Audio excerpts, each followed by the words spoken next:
তোমার এখন কিভাবে তোমার আম্মা তোমাকে কেমনে পালন করে এখন একটু বলো, তুমি মাদ্রাসায় পড়ো, আম্মা ইয়ে করে বলো। তোমাদের এতিমখানায় পাঠাইছিল না, এখন বলো তোমাকে কি কারণে এতিমখানায় পাঠাইছিল আম্মা? আর টুটু দাও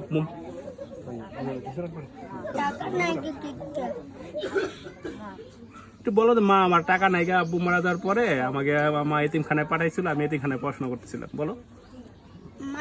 মার তো টাকা নাই, লাইকা তো মার এতিমখানা দিছে, লাইকা মা আব্বু জমাইছে, লাইকা দোয়া করতাম।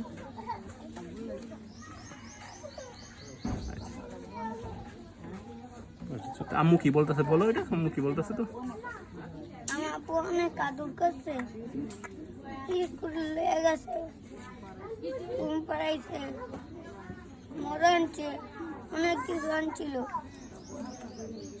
অনেক আদর করছে, অনেক ভালো, কিছু খাইছে না গাঞ্জা মন্দির। উজ্জ্বল ভাই এখন সবসময় শেষ মুহূর্তে করতে হবে।